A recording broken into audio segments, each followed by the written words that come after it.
Así que va a ser un poquito, bueno, la traté de disminuir al máximo, pero es bastante denso el cuento, como van a ver ustedes. Eh, no sé quién va a dar el vamos. Usted, doctor, cuando quiera, yo creo que ya estamos en tiempo. Llevamos ya. Quiero ver. Sí, Quizás. ya, démosle. Eh, bueno, como es una facorrefractiva, la clase de facorrefractiva, tenemos que tener muy claro de que esto no es un procedimiento curativo. Por lo tanto, es un procedimiento solamente refractivo en el sentido de que los pacientes quieren sacarse los anteojos. Ese es el fin de la cirugía refractiva. Y como toda cirugía refractiva, lo primero que debemos exigir es que haya seguridad, porque lo ideal, obviamente, es no producir iatrogenia y no disminuir especialmente la visión que tenía el paciente con anteojos. Y menos, obviamente, que se nos complique y que le produzcamos algún problema al ojo y al paciente. Por lo tanto, el primer requisito, como toda cirugía refractiva, es la seguridad. ¿Y cómo se mide la seguridad?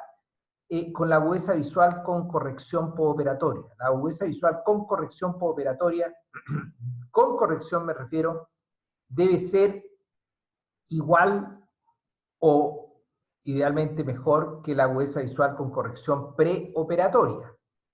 Ese es el principal y el primer requisito de la cirugía refractiva, es decir, que sea una cirugía segura. Nosotros no podemos estar ofreciendo una cirugía que no nos dé seguridad y que no esté realmente validada y probada, que sea válida, digamos, en su indicación.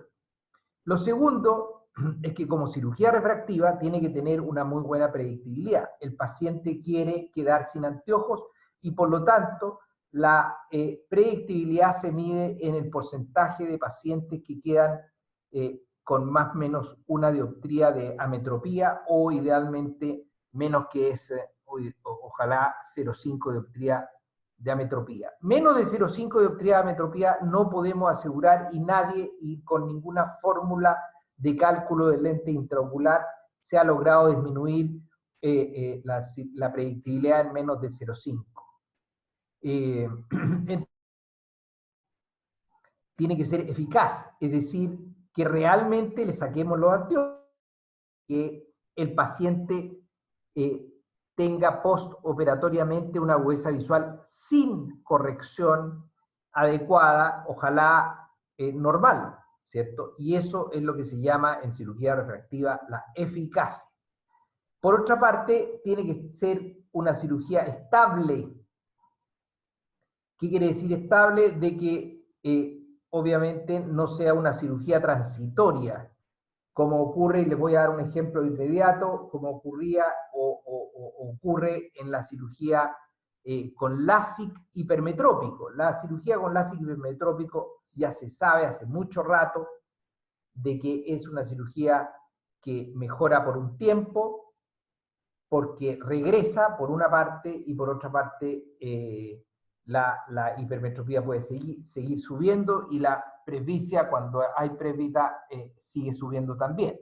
Por lo tanto, cualquier cirugía que no sea estable en el tiempo, definitiva, entre comillas, no es la adecuada a indicar.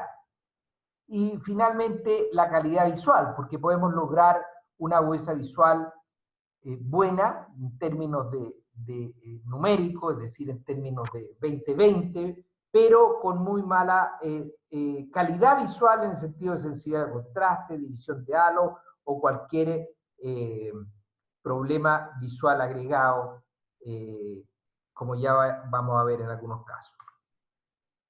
Ahora, las indicaciones de cirugía refractiva que nos compete ahora es la cirugía de extracción de cristalino claro, es decir, la facorrefractiva, que idealmente y no solamente idealmente, sino que está indicada solamente en aquellas, si ustedes ven aquí abajo, es la ametropía, se indica más o menos, depende de la edad del paciente, cuando tiene una hipermetropía más allá de la que pueda acomodar el paciente, que puede ser alrededor de 2, alrededor de 3, alrededor de 4, o dependiendo de la edad del paciente y su capacidad acomodativa. El resto de los vicios de refracción tienen otras indicaciones que no es el tema hoy día, como son los lentes fáquicos, el LASIK, la PRK, etcétera, etcétera. Ahora, ¿por qué aspiración de cristalino claro o facorrefractiva en la hipermetropía en vez de el LASIK? Porque, como ya les decía, el LASIK en hipermetropía regresa a su efecto, la hipermetropía en general progresa en la medida que el paciente no acomoda y su capacidad acomodativa va disminuyendo. No corrige hipermetropías mayores de, diría yo, de 3, para no ser exagerado, pero no corrige hipermetropías importantes o significativas para el paciente, ni tampoco mejora la agudeza visual para cerca, cosa que los pacientes presbítas e hipermétropes echan mucho de menos y buscan la independencia visual en ambas situaciones, de lejos y de cerca. Por otro lado, cuando la hipermetropía o el LASIK hipermetrópico se hace en ametropía o en hipermetropía algo mayores, van a perder la agudeza visual con corrección, no la van a lograr la visión normal y también van a tener mala calidad visual. Va a producirse una aberración, especialmente en la noche, con deslumbramiento, etcétera, y especialmente cuando hay un ángulo K muy positivo o hay un descentramiento de la ablación con mayor, con respecto al eje visual, con mayor razón, ¿cierto? Van a producirse aberraciones. También por la ablación, por la ablación hipermetrópica mayor, va a producirse una menor lubricación del ojo y puede producirse ojo seco en forma iatrogénica. Ahora, por una parte sabemos que la predictibilidad en la miopía es buena, en general, muy en general, y globalmente hablando desde el punto de vista de los vicios de refracción miópicos y astigmáticos, es muy buena la predictibilidad. Sin embargo, en la hipermetropía, por todas las razones que ya conversamos, deja mucho que desear y no pasa del 70-80%. Ahora, la indicación de facorrefractiva con un lente intraocular, especialmente multifocal, debe estar indicada cuando el paciente no quiera anteojos de cerca. No es que nosotros vayamos a indicar y agregar todos los riesgos asociados a estos lentes multifocales que pueden existir, si es que el paciente no quiere o le da lo mismo usar anteojos para leer. Debe ser indicada en primer lugar en aquellos pacientes que no quieren usar anteojos de cerca. Obviamente puede ser en las cataratas, pero en el caso que nosotros nos toca conversar, tiene que ser en presbitas, en hipermétropes que sean presbitas y que usen anteojos para lejos. Que usen anteojos para lejos. Porque si uno es presbita, como yo, no tengo visión perfecta de lejos, y si se opera a ese paciente con visión perfecta para lejos, que no requiere anteojos para lejos, podemos no solamente agregarle todos los efectos secundarios de un lente multifocal, sino que también podemos dejarlo con peor visión de lejos. Y hay que acordarse de que debemos, ante todo, velar por la seguridad y por una conservación de la mejor agudeza visual del paciente. Por lo tanto, va a estar indicada en aquellos hipermétropes que usen anteojos de lejos y en ellos podemos corregir la visión de cerca. Y esta hipermetropía que requiere lentes de lejos va a depender de la edad. Un paciente, por ejemplo, de 40 años que tenga una hipermetropía de 4, ya la capacidad acomodativa está tremendamente disminuida y se hace muy dependiente de anteojos. Y así un paciente de 50 con más 2 y un paciente de 60 con más 1 va a tener que usar anteojos para lejos y no va a ver bien de lejos. Por lo tanto, la indicación, dependiendo de los lentes que use de lejos, dependerá directamente de la edad. Ahora, cuando, aparte de que el paciente no quiere usar anteojos de lejos, esto no se puede indicar y esto nunca está de más en ejes axiales largos, es decir, en miopes. Esto es para hipermétropes, porque está demostradísimo de que la aspiración de cristalino claro en los ejes axiales, mientras más largo sea, mayor riesgo existe de desprendimiento de retina. La incidencia de desprendimiento de retina a 10 años puede llegar a un fácil, un 10-18% de acuerdo a distintos reportes a largo plazo. Por lo tanto, es un crimen operar cristalinos claros en pacientes miopes, especialmente en hombres y especialmente, para qué hablar cuando se complica o se rompe la cápsula posterior. Pero sí no está demostrado mayor diferencia con respecto a la incidencia de desprendimiento de retina en ojos cortos o menores de 24 milímetros. Por lo tanto, en ese sentido, nos permite hacer una aspiración de cristalino claro en estos pacientes hipermétropes. La tercera indicación, o más bien consideración, en estos pacientes hipermétropes y préfitas, es que muchos de estos pacientes tienen los ojos chicos, y no solamente los ojos chicos, sino que tienen cámaras anteriores muy estrechas, con riesgo de glaucoma por cierre angular, hipertensión ocular o definitivamente glaucoma por cierre angular intermitente, subagudo, o muchas veces nos toca también diagnosticarlo cuando han hecho un glaucoma agudo. Por lo tanto, en estos pacientes se agrega una indicación cuando tienen esta condición, y eso también está muy demostrado, especialmente por este famoso trabajo del Eagle, en que demostraron que puede ser considerado como una primera línea de tratamiento equivalente o mejor a la iridotomía periférica. Esto está clarísimo de que este es un paciente ejemplo en que amplía la cámara. Ustedes pueden ver aquí cómo se amplía la cámara una vez que se saca el cristalino, y no solamente se amplía la cámara, aumenta el volumen de la cámara anterior, o sea, no solamente se amplía el ángulo, ¿cierto?, sino que la profundidad de la cámara y el volumen de la cámara anterior aumenta. ¿Ah? Y de un ángulo de 20,7 pasa a un ángulo de casi 40 grados en este caso, y se mejora teóricamente y previene el glaucoma por cierre angular. En miope, insisto, bueno, esto es lo mismo, hay una serie de trabajos en que demuestran de que la incidencia de desprendimiento de retina aumenta con el largo axial en distintos estudios poblacionales, uno de los cuales este es muy, muy importante.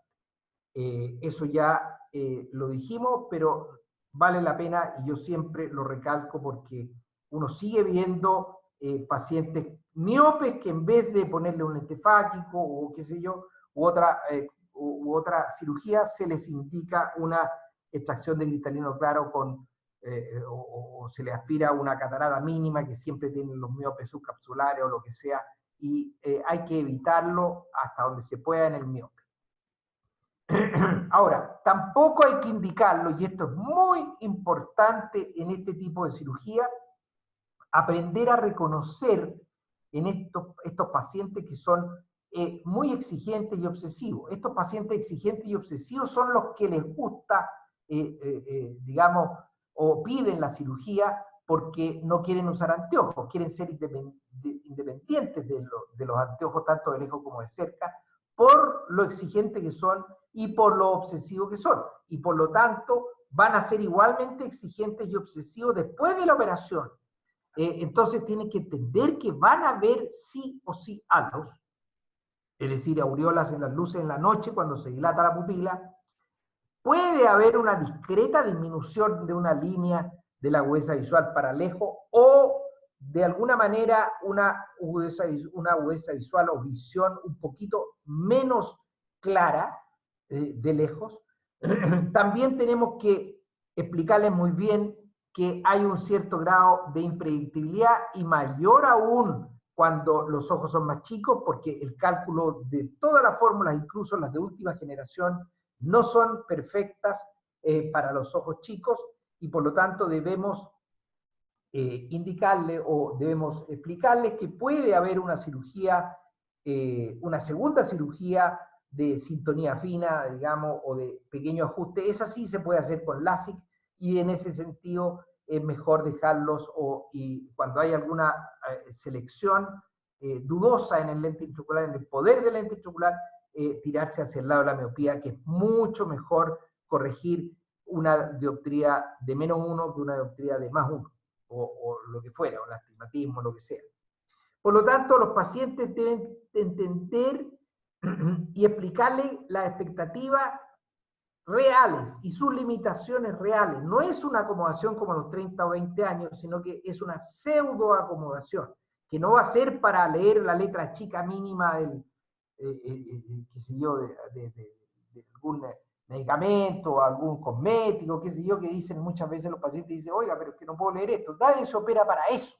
Nadie se opera para una letra muy chica. Es para la letra normal, con una luz normal y letra de contraste normal. ¿Ah? Hay que explicarle todo esto a los pacientes para que, entendiendo todo esto, decidan con conocimiento de los pros y de los contras de esta cirugía. Obviamente tiene que ser en un ojo normal también, aparte de ser de una personalidad más o menos normal, que entienda la situación, o un ojo normal que no tenga ninguna alteración ni de la superficie, ni de la pupila, ni de la mácula, a veces, como en este caso de arriba, hallazgo en los exámenes preoperatorios, se encuentra estas membranas preretinales, ¿cierto? Membranas epirretinales, con un discreto edema de mácula, y por lo tanto, en estos casos no se puede o no se debe indicar la cirugía, tampoco obviamente cuando hay un astigmatismo irregular, y cuando haya cirugía refractiva previa. Hay que tener mucho cuidado porque especialmente estos pacientes que tienen cirugía previa son cirugías de LASIK hipermetrópico que no siempre, como ven aquí en esta topografía de abajo, no siempre está absolutamente centrada la ablación en la pupila. También, obviamente, no va a estar indicado cuando haya alguna complicación intraoperatoria, y por eso que la técnica quirúrgica debe ser muy cuidadosa, muy prolija, muy segura, con una limpieza, como digo, muy prolija, con una rexia adecuada, de manera tal de que no sea muy asimétrica y no vaya a desplazar el lente por la cicatrización, etc. Así que la cirugía debe estar indicado cuando la cirugía es bastante perfecta o segura.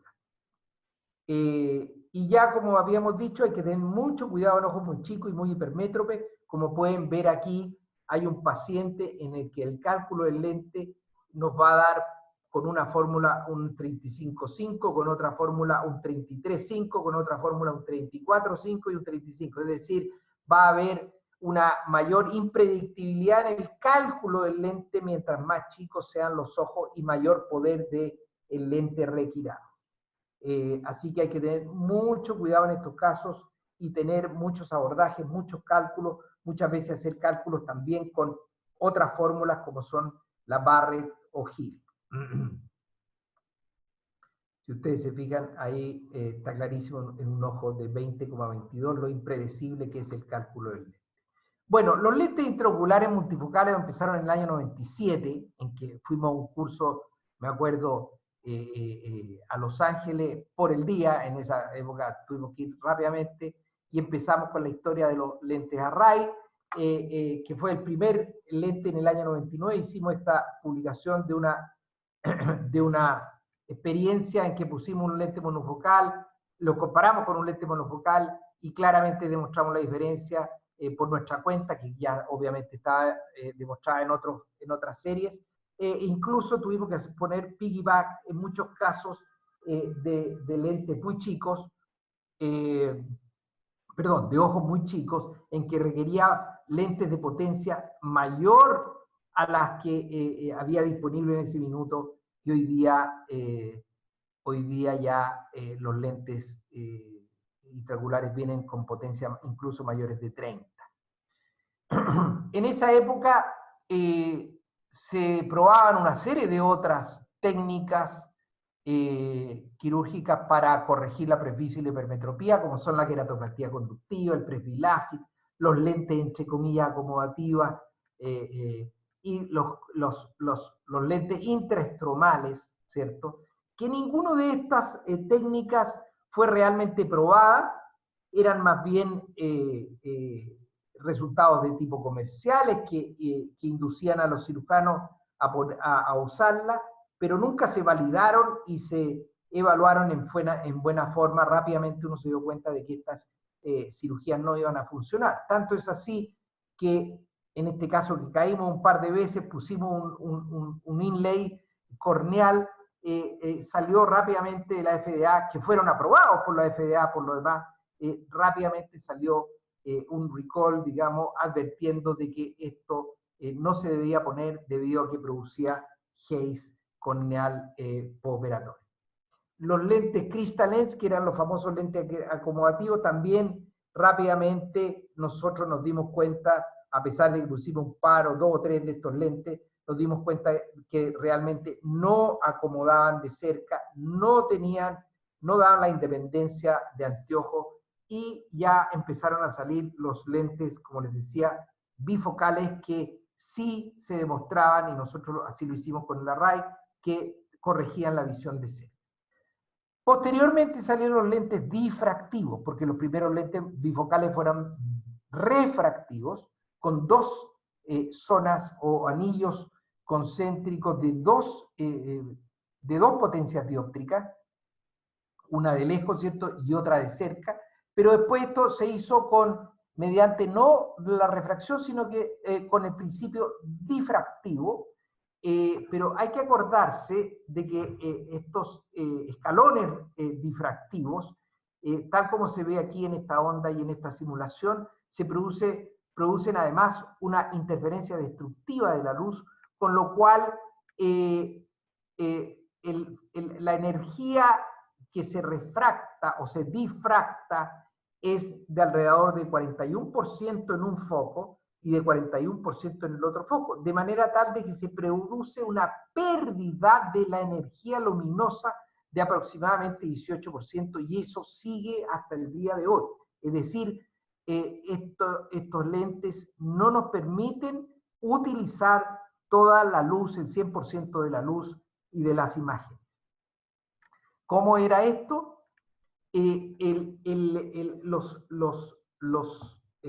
Los pequeños escalones, digamos, en la medida que se hacían más pronunciados, producían una mayor enfoque. Aquí pueden ver un esquema en que mientras más ancho el escalón, menos es la potencia dióptrica, 4, 3 y 1,75, además de enfocar de lejos, es decir, difractivamente enfocaban de lejos y de cerca, produciéndose un lente bifocal.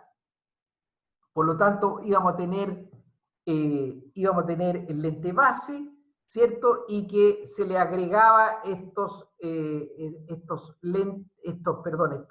escalones pequeñísimos, de manera tal de que se produzca la difracción, en este caso de más 4, y la suma de la potencia refractiva más la difracción de cerca nos iba a dar dos focos, en este caso de 20 y de 24. Luego, estos lentes difractivos bifocales, que en un comienzo eran esféricos, se le agregó en la otra superficie la asfericidad, se fueron intentando con adiciones de más 4, más 3, más 3,5, más 2,5, etcétera. Las distintas compañías iban produciendo lentes de distinta potencia para buscar la comodidad del paciente, ya sea de cerca, del computador. Algunos se producían o se comercializaban para cerca, otros para la distancia intermedia. Cada uno vendía su pomada para lo que quisiera. Y después salieron la toricidad, además de en la superficie esférica, se le agregó la toricidad para corregir astigmatismo. Después, además, a estos lentes se le apodizaron, lo que quiere decir que en la zona central se producía una curvatura o una refracción difractiva de estos pequeños escalones que iban disminuyendo hacia la periferia de manera tal de lograr menor aberraciones o inducir menos aberraciones, menos halos, menos deslumbramiento, etc. Por lo tanto, se le fueron agregando propiedades a estos lentes difractivos. De esta manera teníamos varias opciones en que en un primer momento, por lo menos en Chile, teníamos el Ristor más 3, que era el mejor y cumplía con las mejores condiciones para cerca, intermedio o lejos. Pero luego aparecieron los trifocales. Entonces se adicionó no solamente un peldaño para cerca, sino que se le agregaron 2 peldaños para una visión intermedia y para una visión cercana, además de la apodización. Y es así como los trifocales en varios trabajos demostraron ser superiores a los bifocales difractivos, estoy hablando. Y en este trabajo, que me gusta mucho señalarlo, de metaanálisis, se evaluaron los 3 lentes trifocales difractivos más usados y de mejor o más conocido diseño, que fueron el Fine Vision, el AT ELISA de Zeiss y el Panoptic de Alcon. El Fine Vision es de fisión. Pero hay una pequeña diferencia en la adición. Fíjese bien en la adición que es de 3.5 para cerca y de 1.75 para intermedio, que son más o menos iguales el de Zeiss y Fine Vision, pero un poquito diferente a los de Panoptic, que era más bien favorecía la visión intermedia y no la cercana. ¿Ah? Y ya lo vamos a ver con mayor detalle. De manera tal de que el Zeiss, por ejemplo, en este caso, lograba un foco para 40 centímetros con una potencia de más 33 y para 80 centímetros con una potencia de 1,66 a la potencia del lente para lejos, ¿cierto? Pero este metaanálisis rápidamente, cuando comparó a los lentes trifocales, a los bifocales, vio que la curva de focus favorecía en la intermedia con respecto a los bifocales. Ustedes ven que todos los resultados, los índices, eran favoreciendo al trifocal versus el bifocal, y más aún, o además al 2,5, al de focus de 2,5 y al de focus de cerca de menos 3. De manera tal de que el lente trifocal era mejor que el bifocal difractivo en la visión intermedia y producía similar o mejor visión para la distancia y para cerca, y lo más importante, sin mayor deterioro en la calidad visual. Por lo tanto, agregaba un tercer foco sin disminuir ninguna propiedad de foco cercano o intermedio, ni agregaba mayores aberraciones. Por lo tanto, ya no tenía ningún sentido, y desde hace un tiempo ya nos estamos poniendo bifocales, hace ratito, y empezamos a poner los trifocales, que el primero que llegó en Chile fue el Fine Vision, que era bastante bueno para cerca. Por lo tanto, los trifocales solo agregaban, siendo igualmente o más seguros y efectivos, cumplían mejor con las expectativas de independencia de los pacientes, con efectos adversos como las aureolas bastante similares a los bifocales, y que cada compañía vendía que obviamente los de ellos eran mejores. Por lo tanto, el trifocal agrega una visión intermedia y mantiene la visión para lejos, para cerca y la calidad visual. De manera tal de que se agrega, si aquí ustedes pueden ver en la curva de focus, el azul en la del trifocal, entonces mejora la visión, como ustedes pueden ver aquí, mejora la visión en el de focus intermedio. ¿Ya? Este es un ejemplo del Fine Vision, de cómo agrega una potencia de 3,5 para cerca, con 3 focos, uno para lejos, uno para cerca, en la cual daba, digamos, un escalón para 3,5 que daba otra, digamos, la energía de segundo orden a una visión intermedia, y agregaban otro escalón para 7 en que se perdía la luz de 7, pero sí agregaba 3,5, y por lo tanto daba mucho énfasis en el cerca, no así, o a diferencia de el Panoptic, que distribuía la energía a 120 centímetros, 60 centímetros, 40 centímetros, pero la de 120 le eliminaba con lo que ellos llamaban la Enlightened Optical Technology, en que se dirigía la luz fundamentalmente, esto se eliminaba, ¿cierto? Y se dirigía fundamentalmente el foco a una distancia intermedia. Como vemos aquí, la curva, el gráfico de energía de los 3 lentes trifocales en un comienzo eran un poquito distintos que el Panoptix. Si ustedes se fijan aquí, la visión intermedia en la pupila de 3 milímetros es alrededor de 18%, sin embargo la energía para cerca es alrededor de 30%, y esta es la energía para la distancia, que es equivalente más o menos en todo alrededor del 40 y tantos por ciento, 50, y el Atelisa. Sin embargo, el Panoptic, si ustedes se fijan, tiene la visión intermedia y cercana alrededor del 20%, lo cual disminuye la energía para cerca, y que a mi modo de ver no tiene mayor sentido aumentarla para el intermedio, porque en el intermedio, todas las cosas intermedias, el computador, los iPads, los iPhone, etcétera, tienen luz propia. Por lo tanto, me hacía mucho más sentido de que el foco y la energía para cerca sea predominante, y por lo tanto eso lo lograban los lentes Fine Vision de Atelisa y no así el Panoptic. Y de hecho, tanto en el Panoptic como en el Ristor, los pacientes siempre se quejan de que les falta luz para leer. Es decir, uno les pregunta, oye, ¿cómo leen de cerca? Bien, sí, doctor, pero con mucha luz. ¿Por qué? Porque la energía estaba fundamentalmente orientada a la visión intermedia. No así, como les decía, en el Fine Vision y en el Atelisa, en que vemos que la distribución para cerca del Panoptic es de 25 y del Fine Vision es de 31, y el Atelisa el porcentaje es de 30%.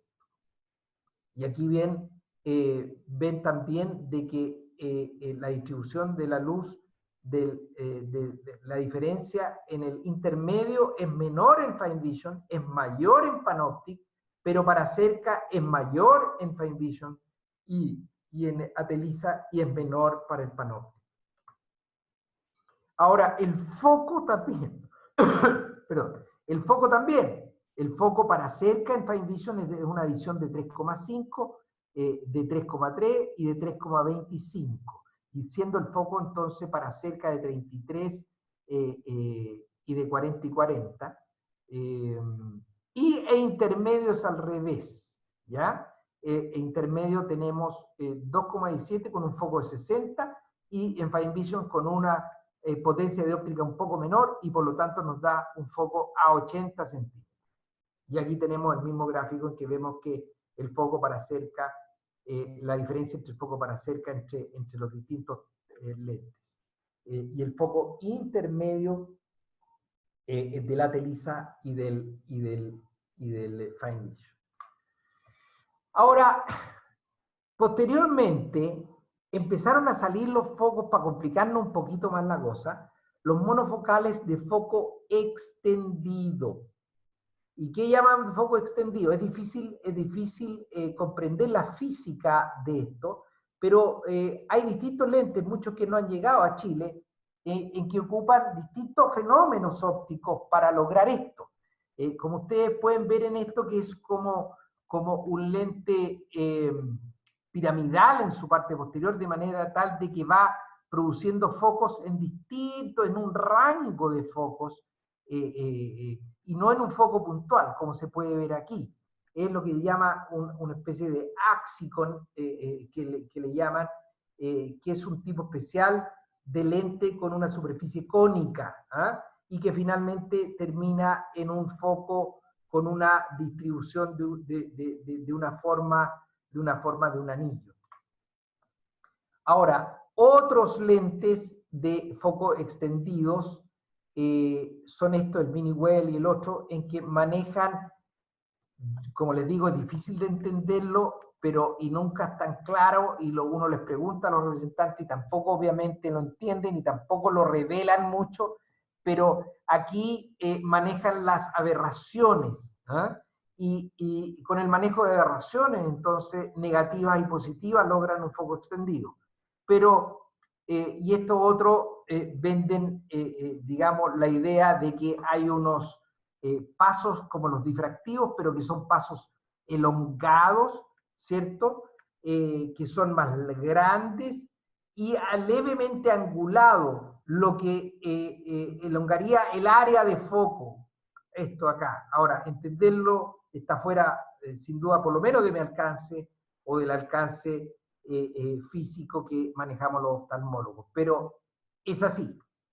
El Symphony es este que además le agrega una corrección cromática que compensa la de la córnea y por lo tanto tendría una mejor o una menor aberración cromática en el foco. Sin embargo, y esto es sacado del folleto mismo del Symphony, dice, puede causar reducción en la sensibilidad de contraste.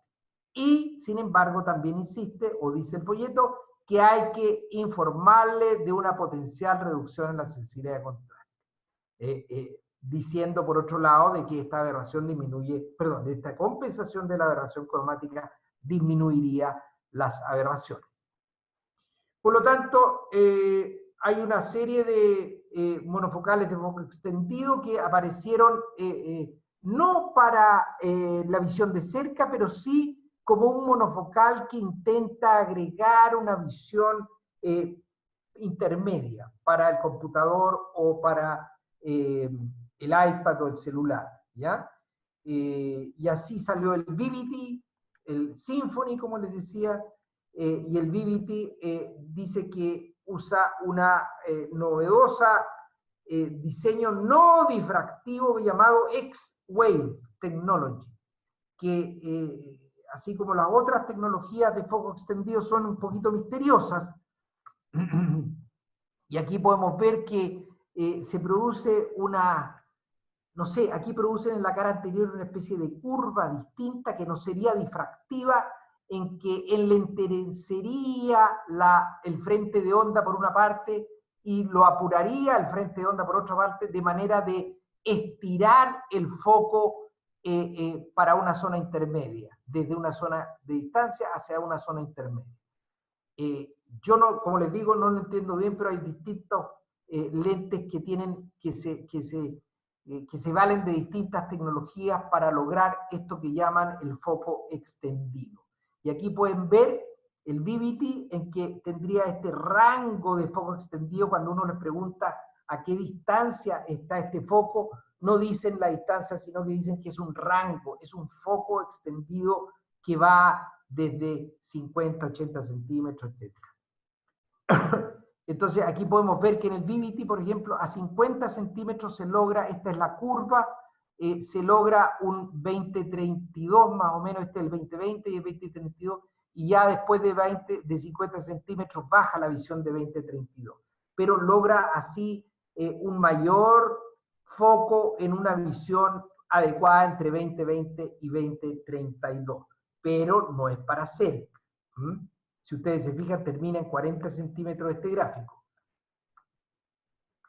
Luego sale el monofocal refractivo Eyhans de Johnson & Johnson, en que aquí la curva central es discretamente mayor, en forma muy suave hacia la periferia, de manera tal de que, según ellos, no altera, no hay un anillo difractivo ni refractivo que produzca estas aberraciones. Este es un lente que lo vamos a evaluar con un protocolo comparativo muy estricto luego, para ver las reales ventajas y las reales desventajas con respecto al monofocal, porque la compañía lo vende como un monofocal, o sea, sería una indicación de, en vez del monofocal, refractivo hasta 66 centímetros, es decir, que pudiera tener una buena visión desde el infinito hasta los 66 centímetros. Y aquí nuevamente un gráfico de la compañía en que muestra un rango intermedio de foco, no un foco puntual como el monofocal de arriba, sino que un rango de foco intermedio. Para complicarnos aún más la cosa, y por eso digo que esta clase le incorporé las novedades, ahora ya no salió el trifocal puro ni el EDOF puro, sino que salió el trifocal EDOF, o más bien el bifocal más EDOF, ¿cierto? O sea, hay un bifocal y el tercer foco intermedio sería de foco extendido. Y aquí tenemos el Fine Vision ya no el normal, sino que el Fine Vision Triumph, el Technis Synergy y el Zeiss AT Lara, por lo menos los tres más frecuentes. Aquí nosotros hemos tenido alguna experiencia con el Triumph. Este es el lente Triumph, que obviamente hay que hacer una rexis muy bien centrada, de muy buen tamaño y bien hecha. Esto es una cirugía en que se pone un lente finalmente Triumph, es decir, bifocal de foco extendido o trifocal extendido, ¿ya? Este lente además corregiría las aberraciones cromáticas como lo hacían el Symphony. Ahí tienen los anillos, como se ve, de este lente Triumph. Ahora, este lente Triumph, yo estaba y sigo poniendo el Fine Vision, porque dio muy buenos resultados de cerca, y ustedes ven la curva de focos. Sin embargo, el Fine Vision Triumph de foco extendido, como ustedes pueden ver, aumenta la visión intermedia, el foco extendido, pero desgraciadamente le disminuyeron el foco para cerca. Si ustedes ven el azul, comparan el foco de cerca del azul con el de rojo, este es menor. Por lo tanto, yo creo que esto no va a agregar mucho, porque los pacientes, yo siempre creo y insisto en que los pacientes buscan ver bien de cerca, no buscan ver bien de intermedio. Ver bien de intermedio es mucho más fácil que ver bien de cerca. Por lo tanto, uno queda mejor y los pacientes quedan más independientes cuando uno les pone un trifocal o bifocal extendido, lo que sea, pero con énfasis en el foco de cerca y no en el foco intermedio.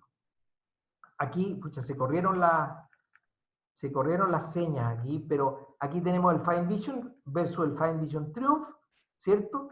En que si bien ellos dicen que tienen mayor balance en la energía, es decir, que hay una energía más pareja de acuerdo a la apertura pupilar, pero desgraciadamente dan el 20% de energía para cerca, en vez de en el Fine Vision tradicional que da cerca del 38-35% para cerca. Por lo tanto, yo insisto y sigo poniendo el Fine Vision cuando corresponde, pero hoy ya lo estoy reemplazando por otro, como ya vamos a ver. Porque enfatiza el foco y la luz a cerca y no a intermedio. Y este es el otro que salió, es el último que salió, que es el Technis Synergy, que también es un difractivo bifocal difractivo más EDOF, y además con corrección de aberración cromática, y además ellos dicen que le pusieron un filtro ultravioleta que también ayuda a la calidad visual. Pero dicen que el área de rendimiento visual es entre 20 y 25 desde 33 centímetros, no 40 centímetros, al infinito. Y con la poca experiencia que llevamos, a mí me parece que sí, estos lentes sí dan foco a cercano, tienen énfasis en foco cercano y luz al foco cercano.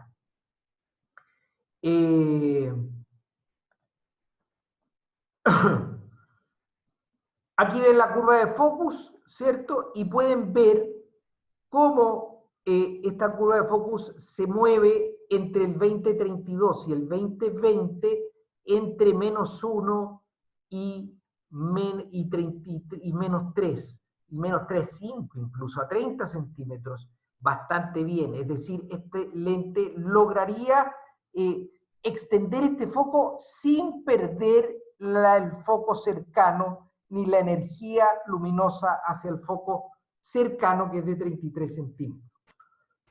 Este es el Technis Synergy. ¿Va? ¿Y por qué no avanza la página? Ahí sí. Bueno, como les decía, este foco también corrige las aberraciones cremáticas, en que neutraliza las aberraciones de la córnea con las aberraciones del lente difractivo, de manera tal de que mejora las aberraciones cromáticas. La córnea tiene una cierta aberración cromática y el lente típico también tiene una aberración cromática que en realidad se suman normalmente, pero que en este caso la difracción o el lente difractivo la neutralizaría las aberraciones cromáticas de la córnea, logrando una mejor calidad visual y mejor foco, sin aberraciones. Lo que dicen ellos entonces, en que si ustedes ven las aberraciones cromáticas comparándola con los demás lentes, pero esto es una recomendación cercana, ¿cierto?, de los Technis, ven que el Technis Synergy tiene menos aberraciones cromáticas que toda la competencia, o incluso de los monofocales, incluso el Symphony de la misma del mismo Technis Johnson & Johnson. Y aquí tienen una medición óptica, digamos, el MTF, que es una medición de calidad visual, del punto de calidad visual, y ven que teóricamente el Technis Synergy tendría mejor MTF que el resto de los lentes, lográndose esto, según ellos, por la corrección de aberraciones cromáticas. Finalmente, le agregan una filtro luz ultravioleta que tendría, este es una cirugía, un lente Synergy, con el marcador que usamos siempre, ¿cierto?, que desarrollamos nosotros para tener una muy buena Rexi, y aquí ponemos el lente que es discretamente opalescente, es discretamente, no es amarillo, es como gris amarillo, con los anillos propios y anillos EDOF, ¿cierto?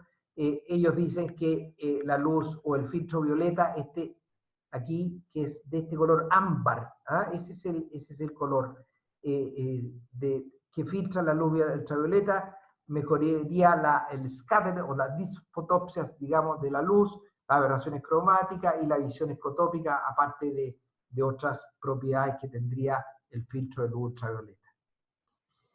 Bueno, también tenemos que hablar de la corrección del astigmatismo corneal, eso con respecto a los lentes, a la facorrefractiva y lentes multifocales, pero en estos casos de lentes multifocales y facorrefractiva no solamente tenemos que preocuparnos de la predictibilidad refractiva esférica, sino que estos lentes son tremendamente exigentes de la ametropía, requiriendo una predictibilidad lo más exacta posible o muy exacta, pero también en el aspecto astigmático.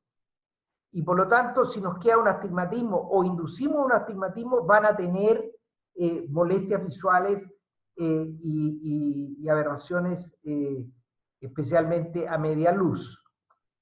o en oscuridad. Y desde el punto de vista del astigmatismo, nosotros tenemos que saber, este es un estudio clásico, ¿cierto?, del astigmatismo, de análisis de 4.000 y tantos ojos, en que se vio que solamente el 13,2% de los ojos que se iban a operar de catarata no tenían astigmatismo corneal, y un 64,4% tenían un astigmatismo de 0,25 a 1,25. Por lo tanto, astigmatismos mayores de 1,25 son relativamente infrecuentes. Alrededor de 22,2% solamente tienen un astigmatismo mayor de 1,5, que es el que deberíamos corregir con un lente intraocular, con la toricidad del lente intraocular. Así, aquí lo tenemos visto desde otro punto de vista. Leves, menores de 1 dioptría son 65%, menor de 1 a 2 un 25%, y severo un 10% de astigmatismo.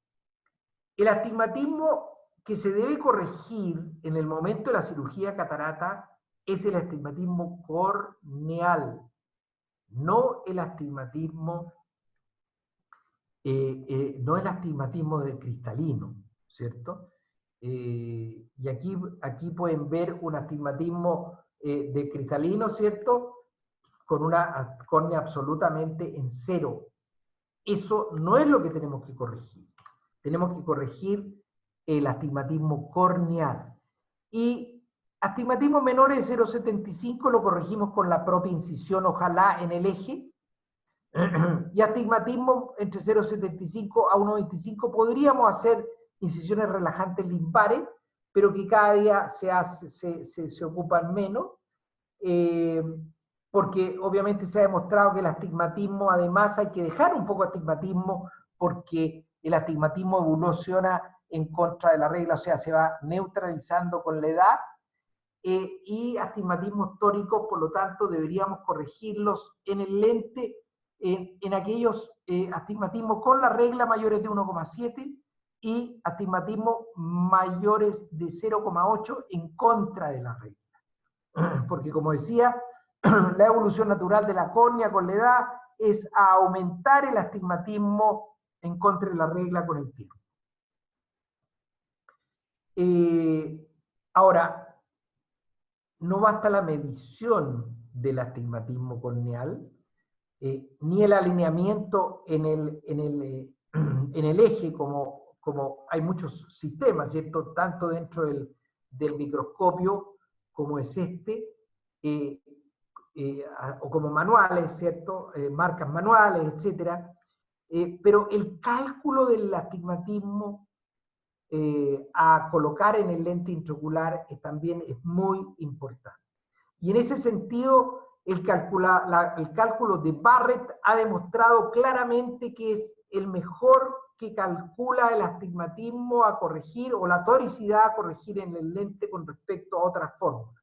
Por lo tanto, cuando nosotros queramos corregir además el astigmatismo usando un lente intraocular tórico, tenemos que, ojalá, calcularlo con el Barrett. También hay otras que son válidas, como la fórmula de Abulafia-Koch, ¿cierto?, que es una fórmula de regresión lineal, y esta también es una fórmula matemática de múltiples casos, pero que hay estudios como este que han demostrado de que la Barrett logra la mejor corrección, el mejor cálculo, la mejor predictibilidad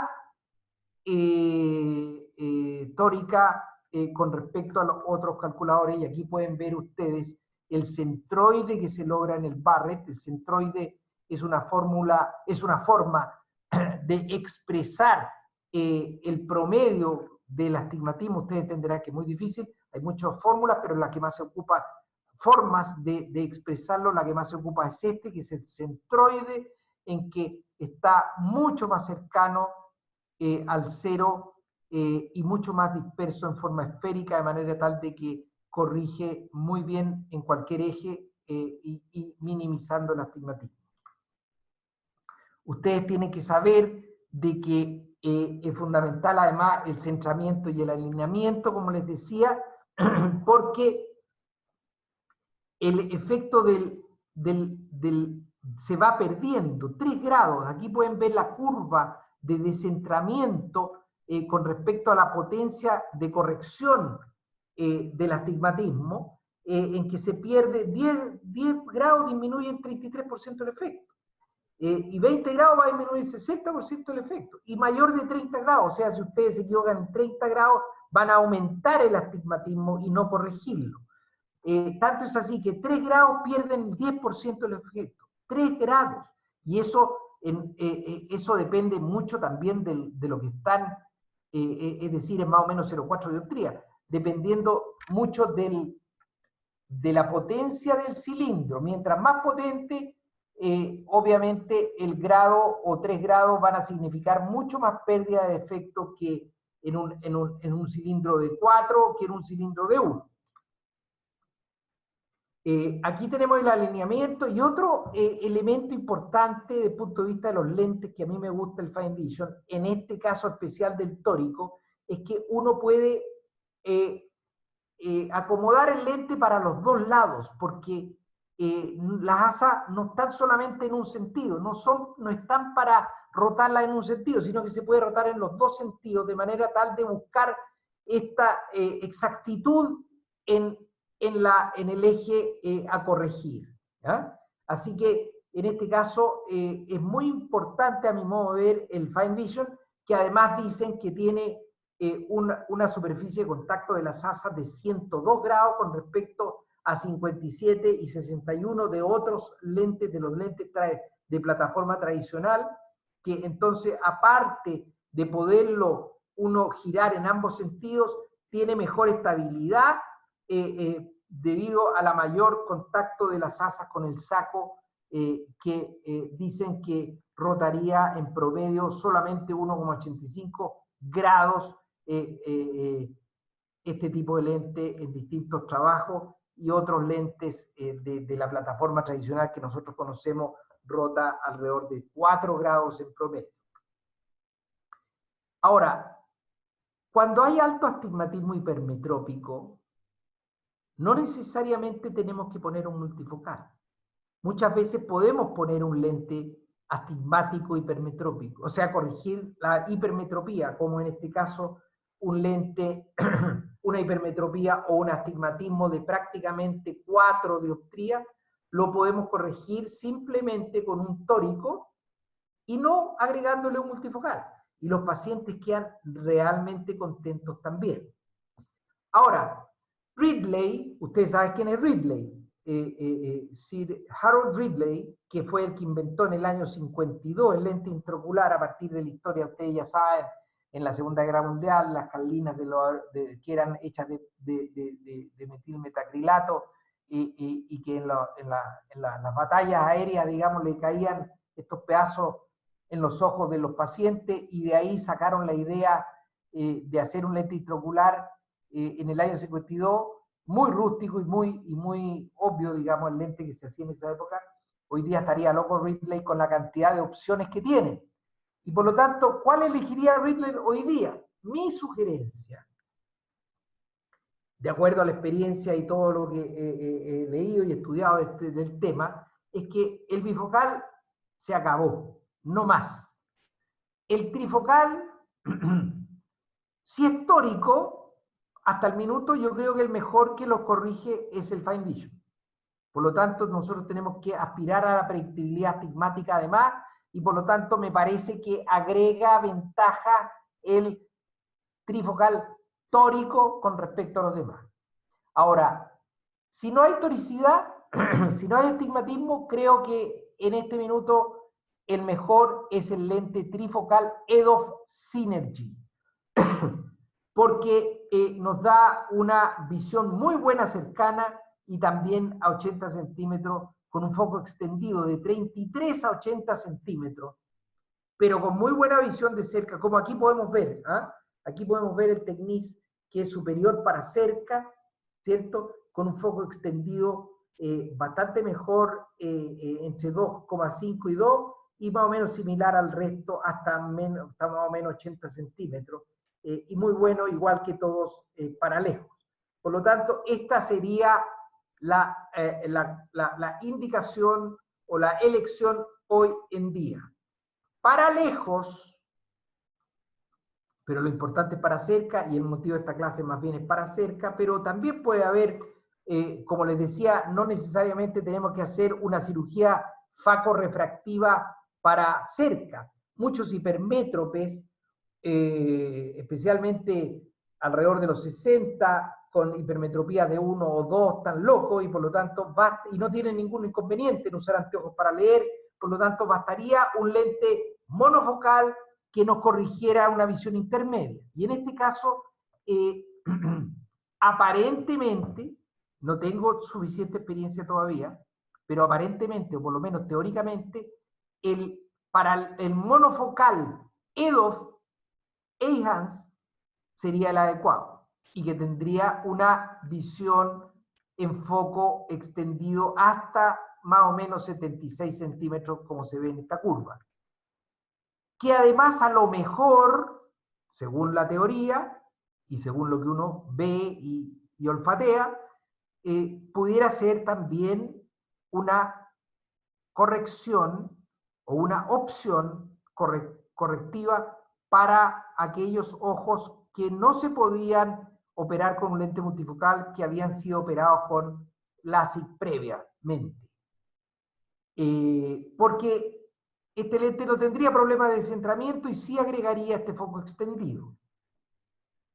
O con alguna otra patología en que los multifocales, ya sea de glaucoma o de mácula, en que los multifocales obviamente están contraindicados, aquí probablemente no estén contraindicados y que pudiera agregar algo.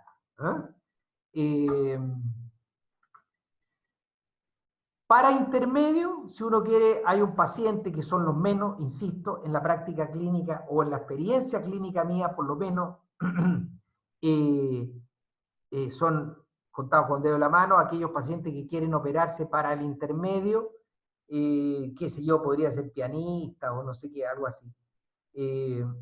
Pero el EDOF intermedio, el Symphony o el VVT, que da para 57 centímetros, y para miopes, que ya no es una cirugía facorrefractiva, para miopes, porque no teníamos opciones para miopes, aparentemente, principio del próximo año sale el lente fáquico ICL de foco extendido. Pero eso ya es otro tema. Pero como van viendo, tenemos múltiples opciones hoy en día que son totalmente diferentes a las que teníamos el año pasado y menos el año antepasado. Por lo tanto, tuve que alargarme un poco en la clase y concluir entonces que el buen cálculo del lente es fundamental. La fórmula es muy importante, conocer cuál es la que es mejor para los distintos largos axiales. Uno va aprendiendo cuál es cuál, uno tiene que ir buscando los resultados propios y optimizar las constantes en el IOL Master, que eso se puede hacer con no con muchos casos, con alrededor de 20 y tantos casos, ya uno puede optimizar su propia constante. Asegurar siempre la mejor visión en el ojo dominante para lejos, y por lo tanto siempre operar el ojo no dominante para cerca, de manera tal de buscar la fórmula mejor para el ojo dominante. La técnica quirúrgica, para qué hablar, es obvia, y hasta el minuto no en cirugía refractiva previa, a no ser que el EDOF Eyhance funcione. Eso sería. Muchas gracias, y si hay alguna pregunta, yo feliz de contestarse. Gracias.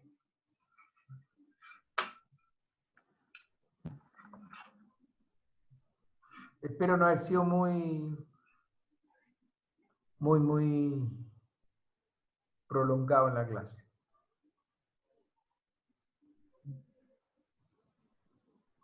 ¿Quedó todo clarísimo? ¿O mucha información? No, doctor, muchas gracias por la clase, muy completa, muy buena revisión. Sí. Hola, doctor, ¿cómo estás? Hola, ¿qué cuentas? ¿Cómo estás tú? Bien, gracias. A lo mejor es una duda un poco básica, ¿ya? Pero respecto a los EDOs, como son un poco difíciles de entender desde la parte de física óptica en el fondo, me queda la duda de cuando se ponen la adición para cerca como lente en el fondo, que igual funciona igual, no se pierde sensibilidad de contraste, otras cosas como están calculados para ser usados sin lente. No, ¿Sin anteojos, tú dices? sin anteojos, claro. No, no pasaría nada. O Teóricamente sea, no pasaría nada. perfecto. Gracias. Es complicado entender todas las alternativas, ¿o no? Quedaron muy... No era tan fácil la película. Antes poníamos los lentes monofocales y se acabó. No eran ni siquiera asféricos, eran esféricos y listo. ¿Ah? Tipo horrible. Pero ahora se nos va complicando la película. Es re cómodo cuando uno no tiene opciones. Es muy cómodo. Pero no, yo creo, por eso les digo que yo creo que esto va a decantar. Y es muy bueno, al igual que cuando uno hace FACO que tiene 10.000 parámetros y las combinaciones son n elevado a la n, muy bueno definir qué es lo que sirve para cada cosa. Y así definir en el FACO para catarata dura y para catarata normal, aquí definir cuál es el lente para cada situación. Y hay 2 o 4 máximas situaciones y por lo tanto yo tengo muy claro en este minuto la opción, y esa es la que la recomendé, la opción tanto para cerca cuando tiene astigmatismo, o para eventualmente visión intermedia o pacientes operados. Eso es todo, no se compliquen mucho la vida, y sin duda que el trifocal la lleva, digamos, médicamente, y está validado y evaluado que es lo mejor, y el trifocal EDOF aparentemente sería aún mejor, porque nos da un mayor foco intermedio, pero insisto, eligiendo un lente multifocal con énfasis y energía, con énfasis en el foco y en la energía para hacer.